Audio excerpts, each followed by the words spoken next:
maybe stop the sharing. Oh, yeah.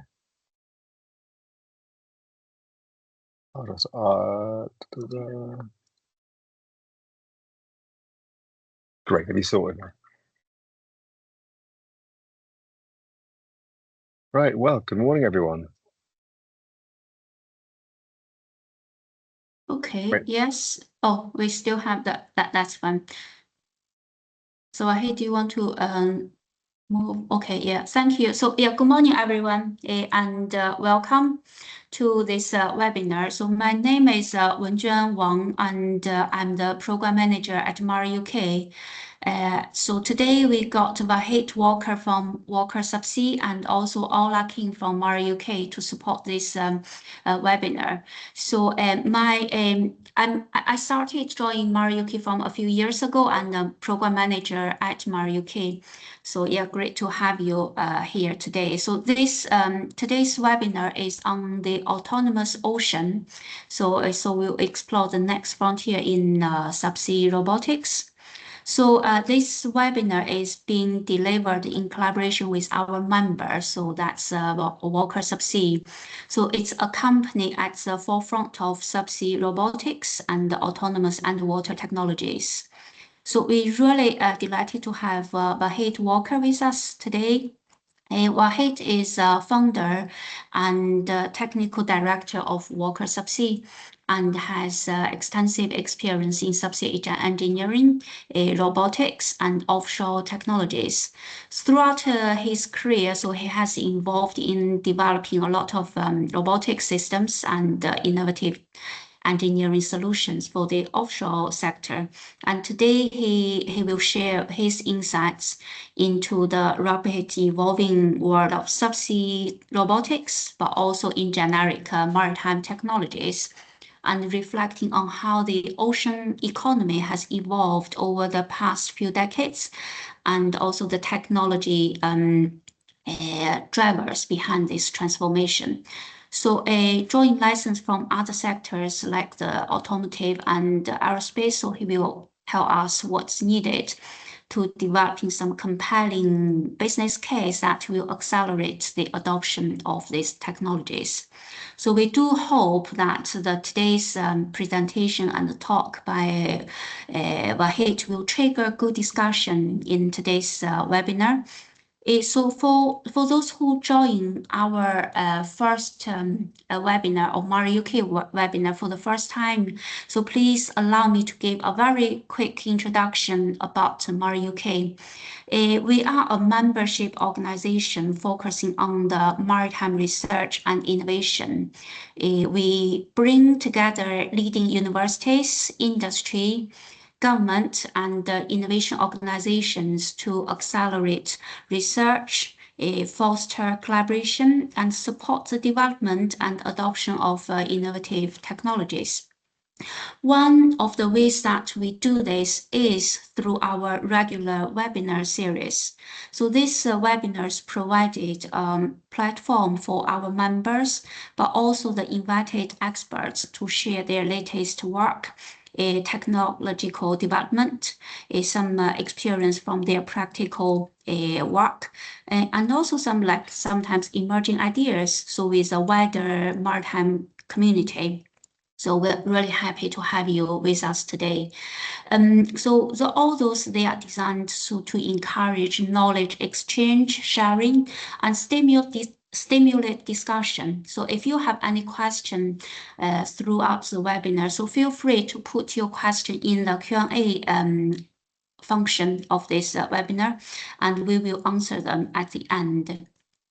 But also, so yeah, anytime you have any comments, you please share. Or if anyone you would like to share your contact or know more other attendees, so feel free to leave your contact here so that other people can see you and contact you. And we, yeah. Happy to promote some more networking. Of course, this kind of online webinar is not like in person you can talk, but hopefully this will still be helpful for that.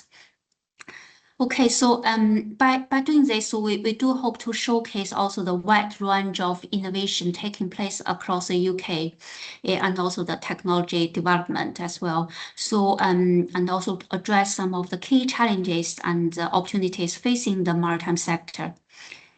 Over the past a couple of years, so we have explored a range of topics, so including the potential of nuclear propulsion for commercial shipping, a business case for retrofitting vessels with methanol propulsion, a hydrogen fuel cell, and life cycle assessment of alternative marine fuels, and some other emerging technologies as well to supporting the current maritime transformation transition we know we are at this time.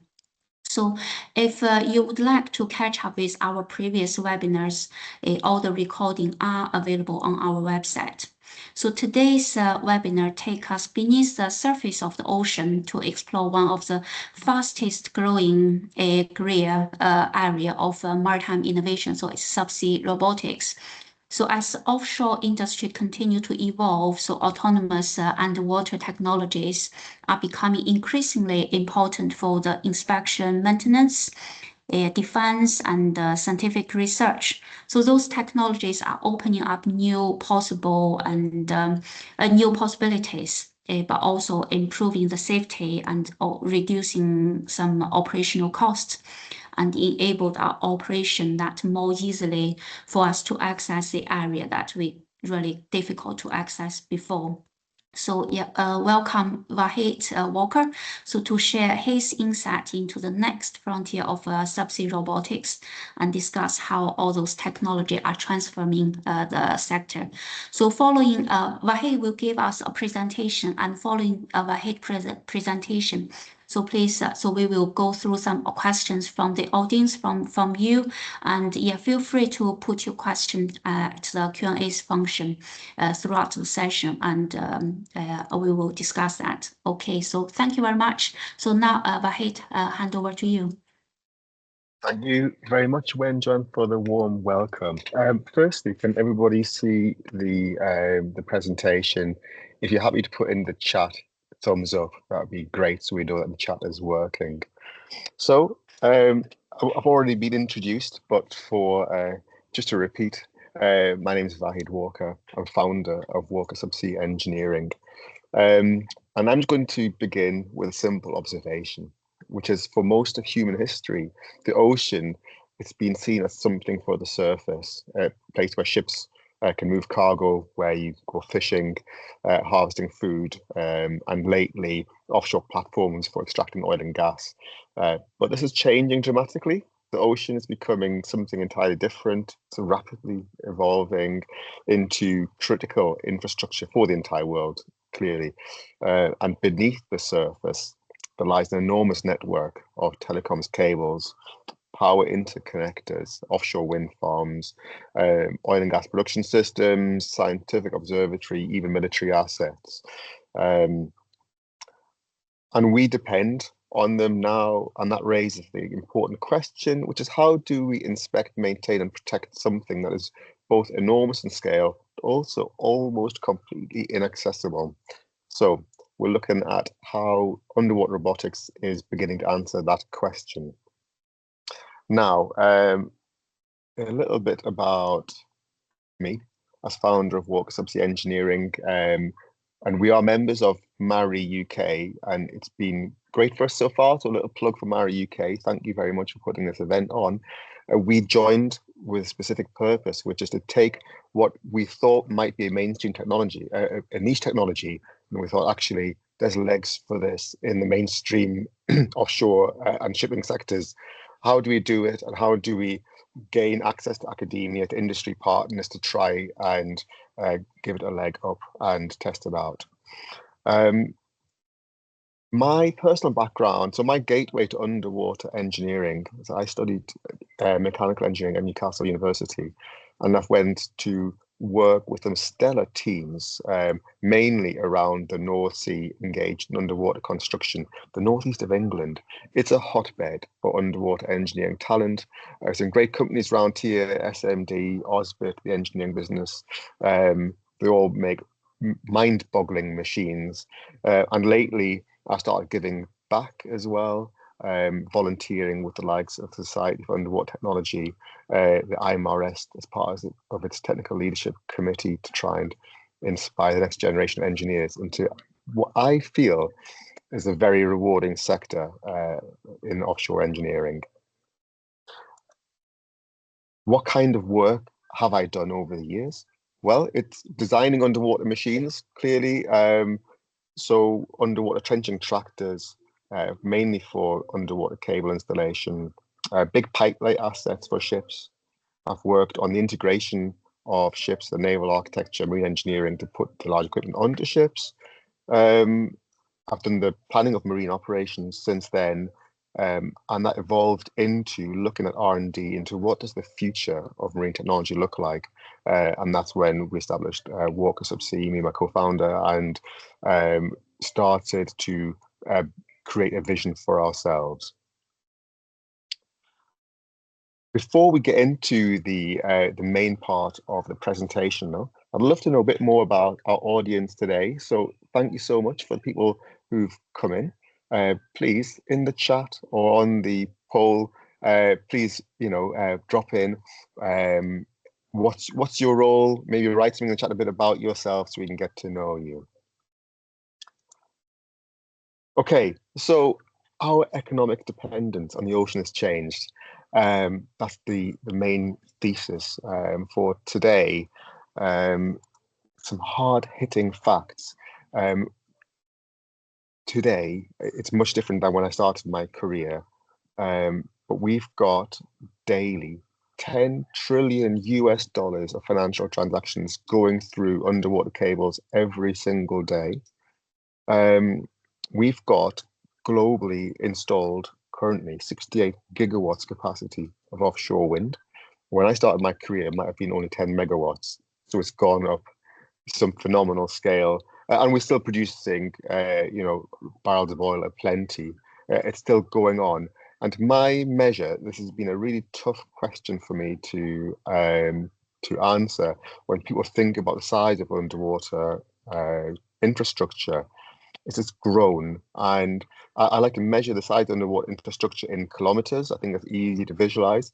We've now got cumulative oil and gas pipelines, cables at 2 million kilometers worldwide, and we're projected to grow a further 1 million kilometers over the next 10 years. And my feeling, and we're going to try and prove it out in today's presentation, is that we don't just need one or two more ships to construct, maintain, protect these assets. I think we need a whole new generation of submersible, and I'm talking about thousands, in order to continue coping with the demand of the ocean economy. So how has it changed? The OECD has given us a baseline from 1995. It was 1.3 trillion US dollars. It's doubled by the time we got to 2020, outpacing the economy at large. Why? All right. And I'll set out the reasons why. It's changed beyond recognition. So what was once shipping goods, the supply chains have become more globalized, they've become more sophisticated. The size of shipping vessels is more than quadrupled. So the largest ship in 1995 was something like 6,000 ton units. We've got more than 4 times the amount. Offshore oil and gas is no longer just purely the extraction of offshore oil and gas. We've got distributed energy networks now. We've got the combination of offshore wind, both floating and fixed. We've got tidal energy, wave power. Of course, we've got oil and gas still ongoing, but rather than simply pumping it out of the ground and shipping it, we've now got floating production storage. We've modernized it massively. Fishing has changed. It's now about food resilience. We are managing our fishing quotas more effectively, being more responsible, but we're also growing a lot more of our seafood in managed offshore aquaculture sites. And I mentioned about submarine telecoms. I don't know how many people on the call today had the privilege of using the internet in 1995, but it was slow, and you could measure the speed in kilobytes per second. Today's broadband speeds are, in the hundreds of megabytes per second easily. So it's changed massively beyond recognition. And how do we know it's changed? Once upon a time, the underwater industry was largely unknown. And if people asked me, why do you work in the underwater sector, they wouldn't quite understand. But the events and the news have helped our case. So at the top, we see the results of a ship being stuck in the Suez Canal, the Evergreen Crisis. It was only there for a matter of days, and it was a tragic accident, but it cost the global economy between 2 and 3 billion US dollars.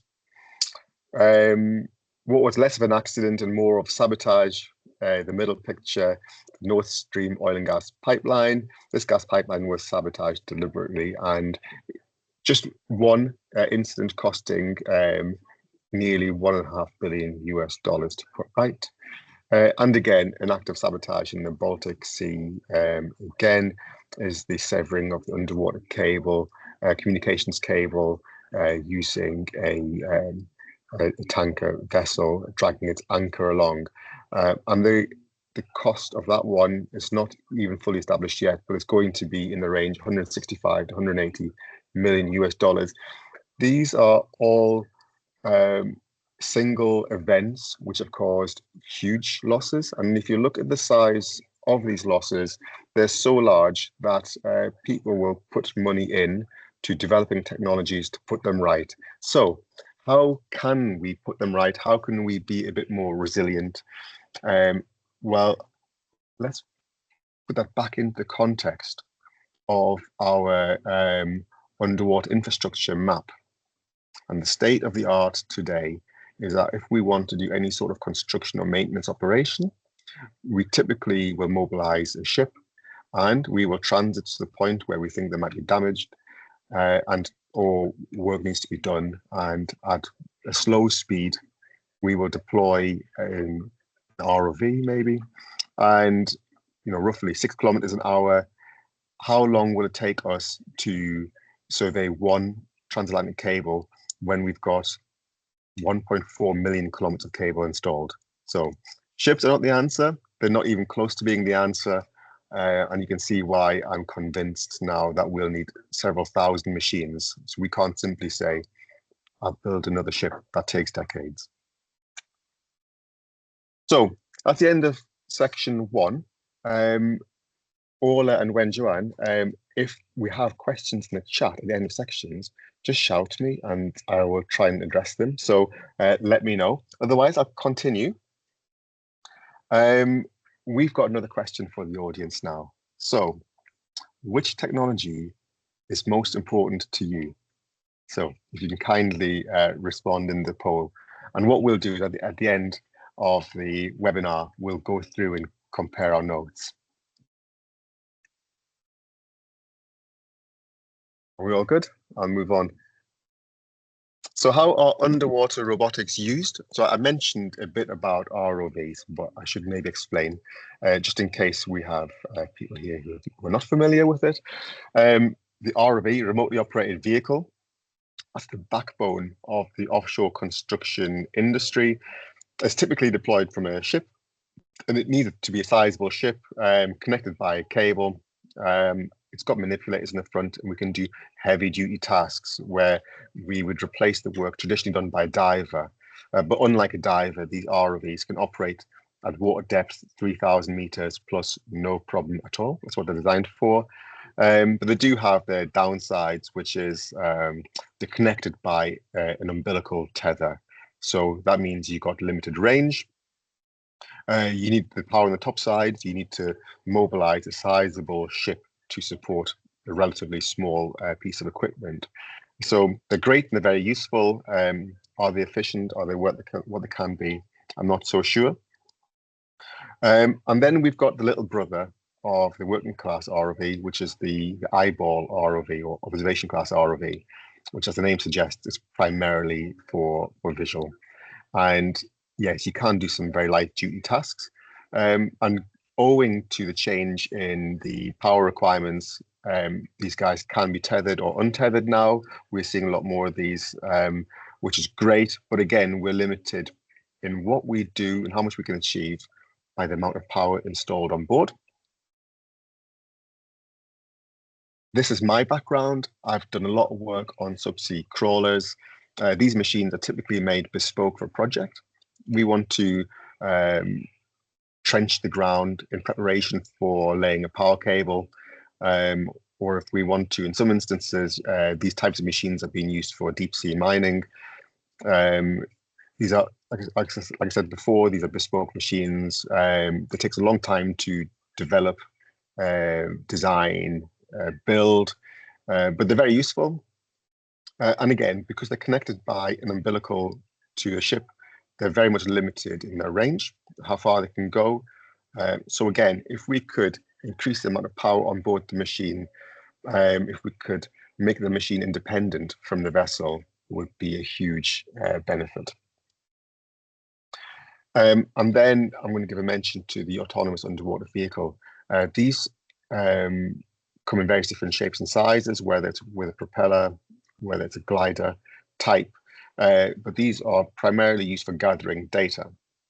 And they're used extensively by militaries and used by scientific organizations to gather data, whether marine mammals or gathering seabed bathymetry data. These can go for quite large excursions, but again, they're limited by how much power they have on board, which means that the more power you have on board, the faster you can go, but also that limits your range if you draw more power. So it's a trade-off. But in common, so I've given an overview on the basic types of underwater machine, but they all have the same issues in common, that we'd like to have more energy on board. We'd like them to be a bit more capable of doing heavy duty tasks where we can. We'd like to transmit more data to and from the machine if we could. If we could sever the communications cable between the underwater asset and the vehicle and the vessel, you'd be a bit more resilient.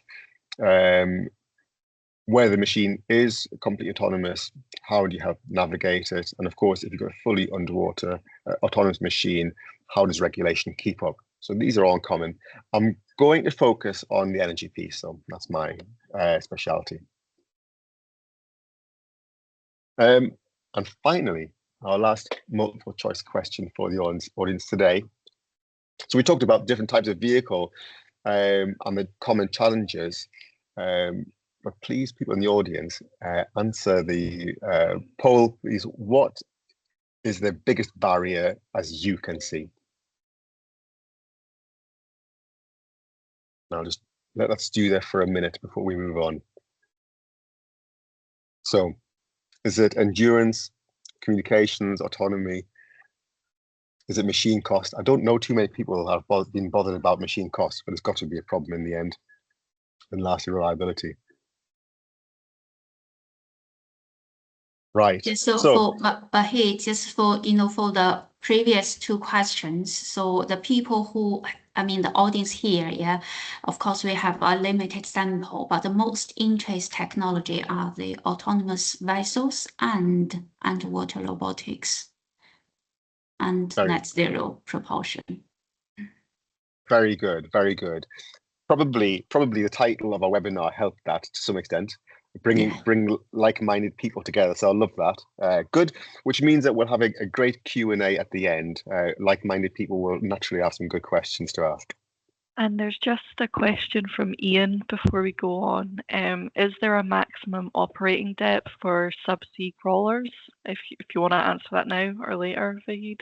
Yeah, of course. So I mean, there's no real maximum. You can go to the bottom of the deepest trench if you care for it. People have deployed, the likes of SMD have made underwater machines for deep sea mining in the Pacific region, rated to 5,000 meters. People regularly design underwater crawlers for oil and gas operation at 3,000 meters. How many of them actually operate at those depths, I couldn't tell you, but people definitely design machines for those depths. And of course, there's plenty of free-flying submarines that go beyond that depth as well. Okay, hope that answers your question. Moving on. So what's holding robotics back? Right, so this question is not whether underwater robotics can work. We know they can. But it's why is the adoption not yet as broad, standardized, or as scalable as it could be? So I'm going to put it to you that we need thousands of underwater vehicles doing all kinds of different tasks. And I'm saying a new fleet is coming along. My challenge as the engineer is that I just don't see any form of standardization whatsoever. So I see lots of one-off solutions everywhere, but there's no common standard for power storage, for charging, for propulsion, any interconnections.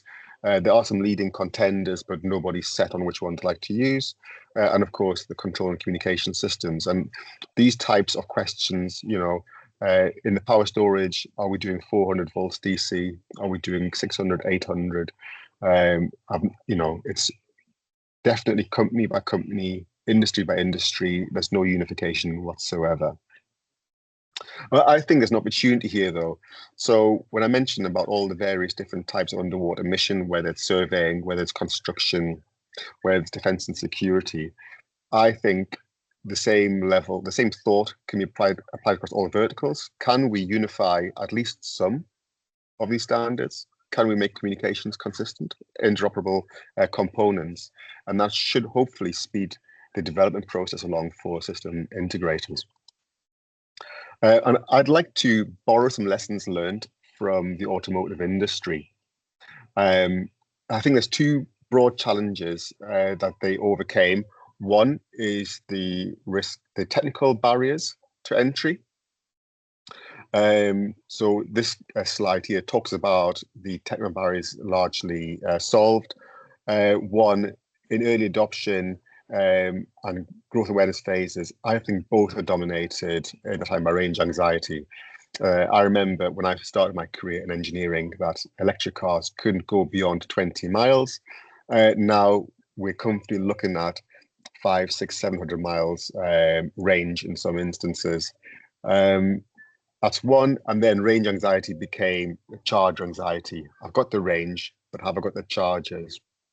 Where we are at with underwater technology today is I think we're just at the end of the early adoption phase, but we've got none of the building blocks in place for rapid scaling and growth yet.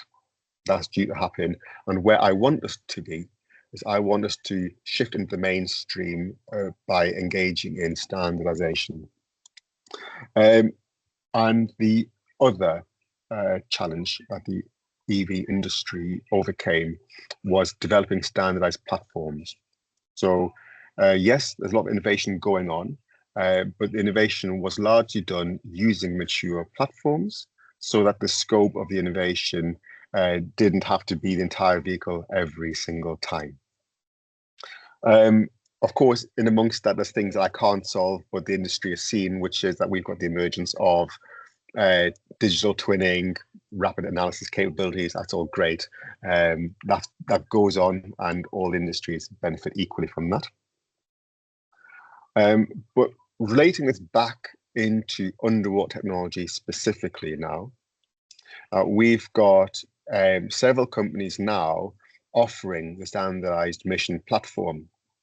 I've picked out 4. There will be more, but as you can see, that these standardized platforms are by and large for autonomous underwater vessels with mainly sensor payloads rather than work.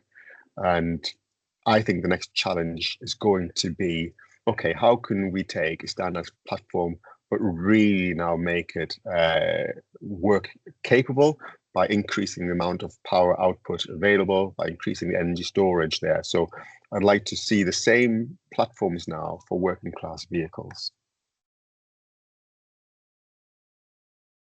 That's the end of section 3. I'm going to just pause for a second there. Were there any questions on that so far?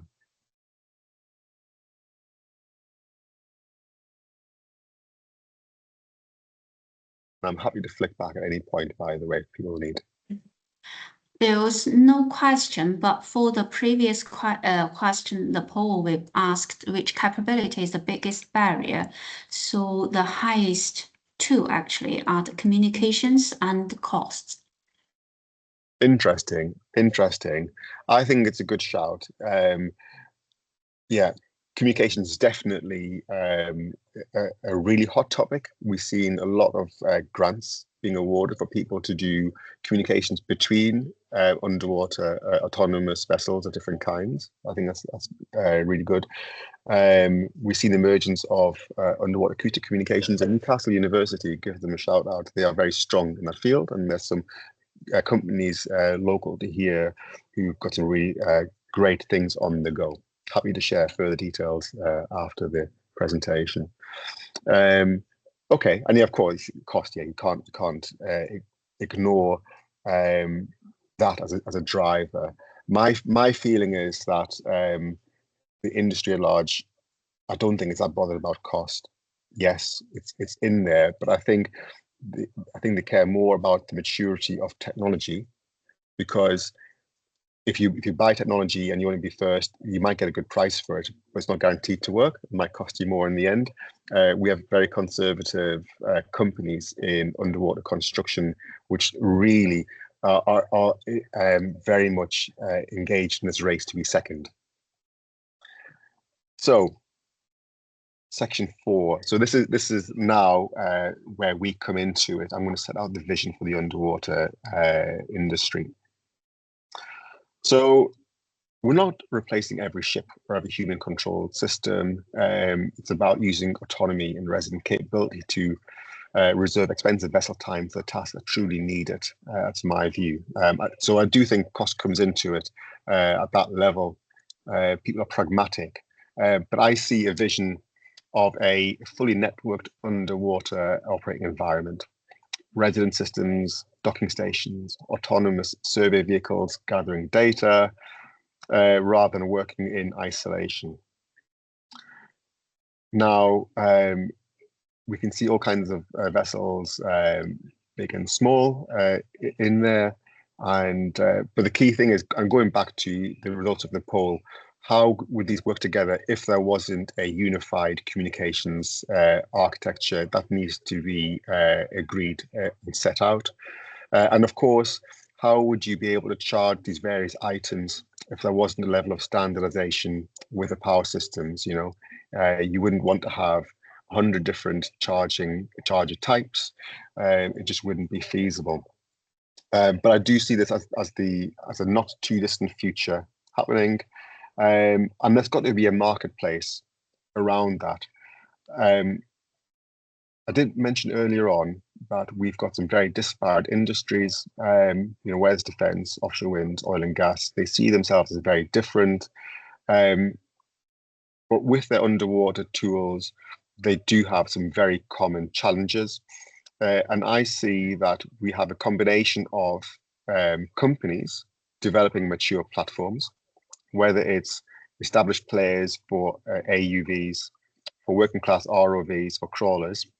I think there'll always be a need for people having their product matured, and feeding into those companies. There's got to be an ecosystem of enabling technologies.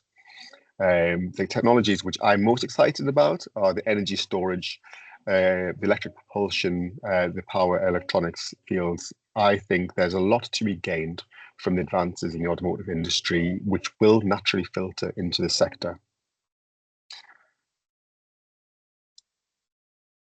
And what I want to see is, rather than having system integrators building vehicles with unknowns and with risk, they would much prefer to have a complete technology stack, fully matured, ready to assemble. Wouldn't that be great? That's the utopia. It needs to be done. I see that as being some time away. Much closer to today is my technology priorities. So, as almost like a summary for today's presentation, the technology priorities, which I think will deliver the biggest change in the status quo for the underwater industry, is that we have one, high power, high energy density energy storage, whether there's a battery pack, whether there's a hydrogen fuel cell, but it needs to be mature and it needs to be available on open market to multiple companies and integrators. We need compact power and propulsion systems, so underwater motors and generators. And again, they need to be sized according to the DC bus voltage available and the motor controllers on the market. They need to all work together. And last but not least, the interfaces between them, they all need to be standardized. So common voltages, common charging, charger types and communications. Those are products I set out. Now a shameless plug for the work that we are doing. We've been thinking about underwater power and propulsion for some time. And our first building blocks for this are the underwater battery pack DC based on automotive technology and the underwater motor A-Flux, which is designed with seawater in mind. We've had the benefit, and again, another shout out to MarRI-UK for helping us with the Impact Fund. But our view, and I think we're relatively unique in this, is that we believe that underwater equipment needs to be designed for prolonged operation below sea, which means that we need to think about having a seawater inclusive design. Our battery pack is designed to be cooled directly by the seawater rather than insulating the cells away. We do that by having the casing and a dielectric coolant inside. And on the motor, we design it to be fully flooded by seawater. So let the seawater come in and deliver seawater into the hottest parts with a much greater heat transfer coefficient resulting. And thanks go to the MarRI-UK Impact Fund for helping us with a study on that to prove the viability of said concept. And that's the end of section 4. I'm really delighted, and I think I've raced ahead of time to complete the main part of this webinar. So I hand back to Joanne and Orla for the Q&A. So yes, we do. We have Jamie Francis from Babcock. So he's asking, regarding your point on increasing range, what technologies do you foresee to achieve this? Just improved battery technology, hydrogen fuel cell, or something else? Yeah, really good question. So range is definitely a hot topic. I think it's probably the biggest one in terms of energy storage, because you can either think of an underwater machine in two ways. Can we go slow and long, or fast and short duration? But in both cases, you want to cover a significant amount of ground. Now you can adopt a approach of voyage efficiency. So you can make all your onboard electronics as low power as you can possibly be. That's one approach to it. So you can simply conserve energy. 2, you can increase the amount of energy available. Simply make machines bigger. And I think if we look at how the automotive industry has changed for EVs, is that EVs are now quite large. In fact, our very first electric vehicles were quite small. They keep getting larger as people demand more range. I see that underwater vehicles will get larger too, simply more batteries go in. Of course, hydrogen is great. That has its competition with battery cells. No one knows quite what the winner is going to be. And it might be that you have a hydrogen with battery solution. That's very viable. But I think if I was a betting man, I would say whichever way we go, they both get larger. Thank you, Vahid. So while we wait for questions from the audience, so I have a question related to Jamie's question, actually. So you earlier mentioned in your slides that there is no standard currently, for power storage or what. So with the long duration requirements currently for the underwater vehicles, so what type of battery cell do you think will become the industry standard?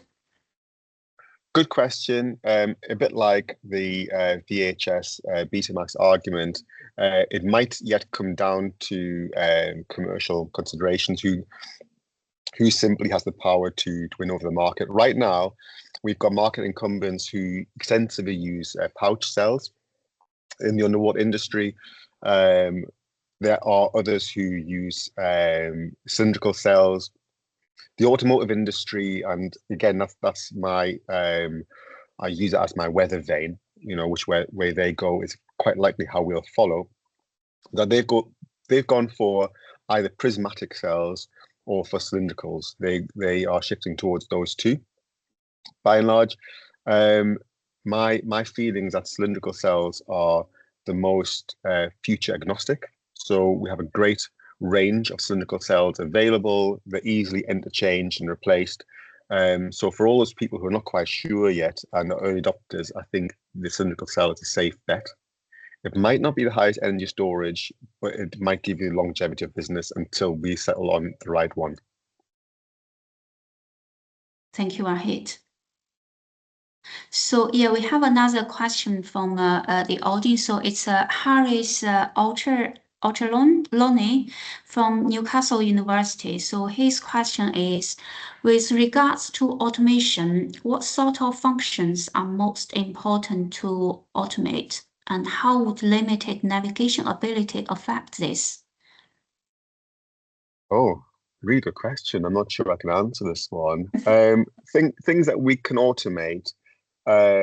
So treating the underwater vehicle as a machine, very easy to automate things like waypoints, moving one place to the next, automating, let's say from AUV, the pattern that it uses to find something. You can use algorithms to do that. That's quite straightforward. Automating, I think, the processing of data on board. So I think a really hot topic is, going back to the question of how do we maximize our missions, our range, is doing smart things like onboard processing of data, so you're not having to export masses of data or store masses of data on board your machine. So I think there's going to be a lot of automation on underwater machines in the processing of information received in order to make the information smaller, more manageable, easy to transport home. And that's something you can do using, without having to leave the office. You can do that kind of development stuff from your university lab. Thank you, Vahid. Okay, so well, we wait for the more questions to pop. So I have another one related to the propulsion. So earlier in your slide, one of that showed different function, different structures of all those different vehicle. So what would the future propulsion motor look like? Good question. So the future propulsion motor, I like in every industry, there's a sweet spot for certain motors. The marine industry favors low speed, high torque if it's for propulsion. If you compare aerospace, that's much higher speed machines tend to win. High speed favors a radial flux design. Low speed, high torque favors the axial flux machine. But of course, there's all kinds of different machines out there. Right now, things like underwater crawlers, for instance, they are very slow speed. So could we ever get to the point where we deliver enough torque by an underwater electric motor? I'm not so sure. You probably could with a gearbox. But I think hydraulics wins there today, hands down. Not to say it can't be solved in the future. But for things like propulsion systems, or for thrusters, for submarines, for AUVs, I can see a strong future for both axial flux and radial flux machines, depending on your operating speed. Thank you, Vahid. So that's really useful. Okay, so yeah, any other question, please do feel pop up here. So I'm wondering, Vahid, so do you have your contact somewhere? So just in case people later want to contact you, so Yeah, sure. Shall I put it into the chat? yes, please. Okay, so in the chat goes my email. There we go. Anyone wants to hit me up? Great. Yeah. Should we put my LinkedIn profile or something? And a question back to Joanne. We've talked about the MarRI-UK roadmap, and I think it does largely extend to shipping, but we have talked about underwater autonomy as well. Talk me through the roadmap, where we're at, and how underwater robotics fits in with it. Oh, thank you. So yeah, Vahid, so raising this one. So yeah, as you recently, I think a few audience here also involved in some workshops that we organized earlier for the roadmap development. So that's good. So we are currently at the finalizing stage of the roadmap. So hopefully soon you will see the output. So where the technologies will fit, what's the future, what should we focus. And in terms of those underwater technologies, so in the roadmap, we have like organized technologies. So of course, for different sector, like shipping sector, for the shipbuilding, and also for the vessel set. But across the technology theme, there is one is for like autonomous technology. So the underwater technology definitely fit within this one. And also so within the roadmap, it's just like preview. So we do raise like 10 actions for the government and together with the industry. So we work together to tackle those 10 actions so that in order for the UK to be at the forefront of the technology development, but also increase, our economic resilience and our the defense ability, all this. So among those 10 actions, so there are a couple related to autonomous as well. And one actually is bridging, how do we bridging the system on the two sides of autonomy together? We have like the autonomous technology, but we also have the application. So how do we integrate the things together? So there's on the roadmap, that's one area that's covered.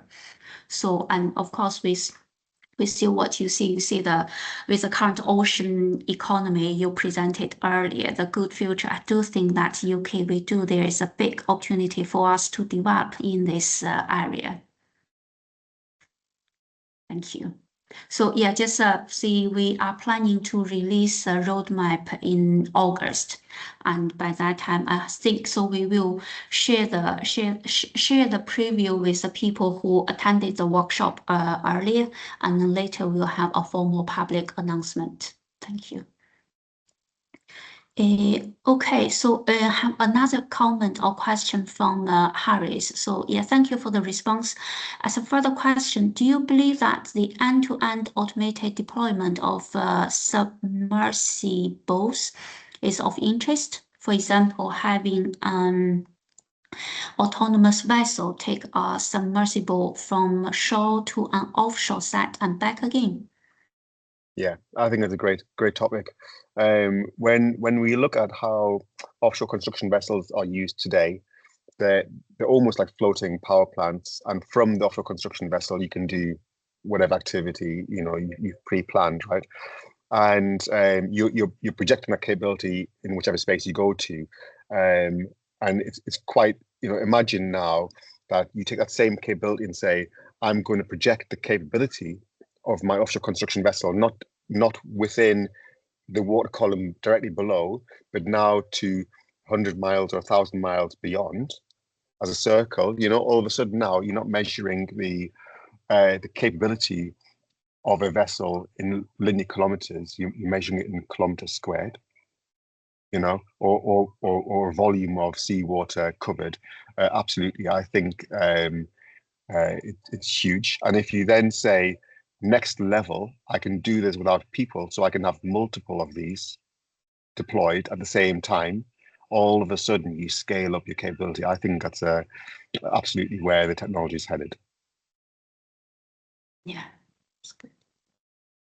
So of course, currently, I think one thing I add is that from the government support point of to develop those technologies, so current funding are focused on the decarbonization.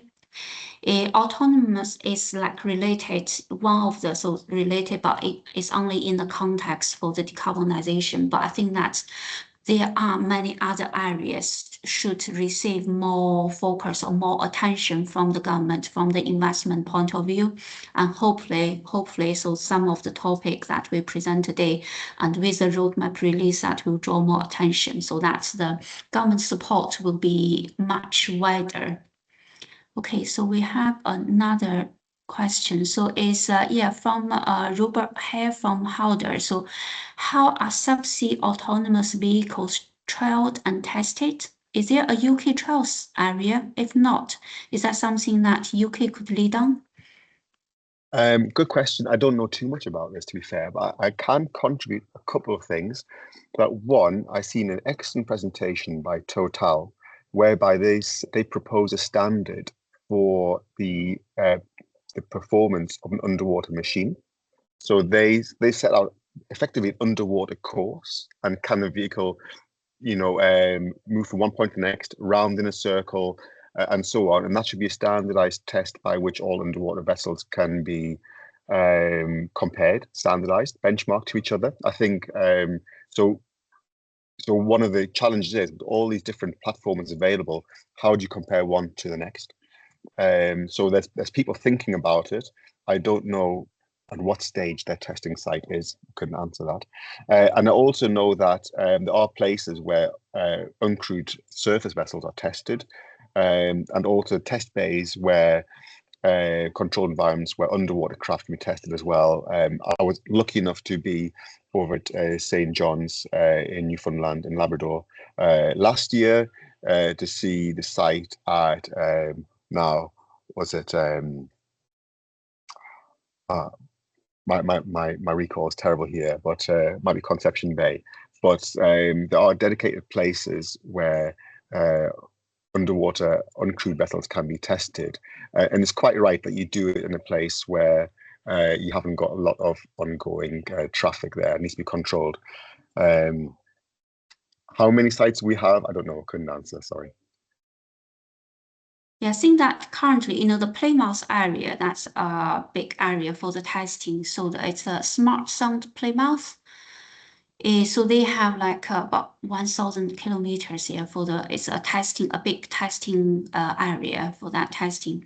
And also for smaller scale, I think is at NOC, so the National Oceanographic Center. So they have some testing there. Oh yeah, Sarah, yes, thank you. Yeah, Sarah is from there. So yeah, there is a testing ability in the NOC as well. And yeah, anywhere else, I think feel free to put your contribution in the chat. Or I think there was just a question before from Stephen. okay, sorry. Yeah. Is the legal/policy framework keeping pace with innovation in autonomous systems? If not, what needs updating? No, is the answer. I don't think it is keeping pace. I think the technology is moving much faster than regulation can keep up. What I'd say is that as an engineer, we've been leaning very heavily on the guidance of CLAS. So DNV have always been a great resource for helping us with the safe design of underwater vehicles. But my view was that they were always kind of behind the times. When you design a bespoke vehicle, you can't have a set of rules for every bespoke vehicle. Our underwater industry is comprised of a multitude of bespoke vehicles, and when it's standardized, of course, then we'll be able collectively to come up with some regulations that cover everything. So our go-to right now is to do a mix and match approach to vehicle safety. So we take things like safety integrity levels. We take things like IEC standards for batteries, UN 38.3 or Department of Transport US for safety of batteries again. So we mix and match, but wouldn't it be great if there was an overarching set of codes up to date for the level of technology today? I don't think it's quite there. Thank you.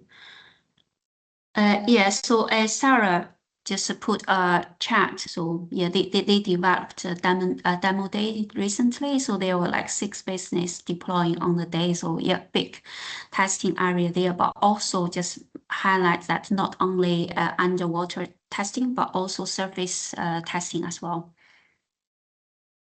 Yeah, very good. Lots of great stuff going on down in the Solent area. So very, very impressive. Yeah. Okay, so do we have any more questions?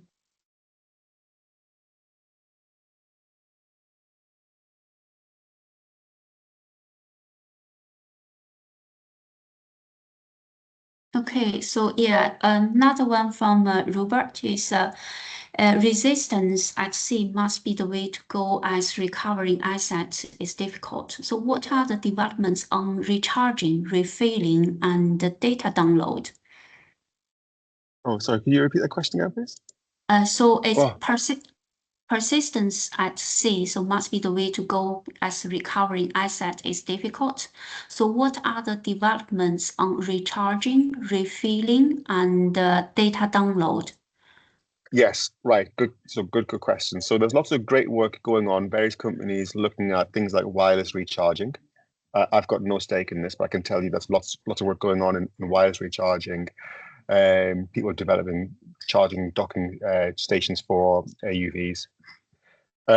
Right now, you know, I think the majority of vessels are recovered onto the ship, which isn't great, but people are coming up with great looking deployment and recovery systems for that. So I think tracking technologies have something that they've developed in cooperation with Hobart in Canada, which is very slick to recover the vehicle, recharge it, and redeploy it.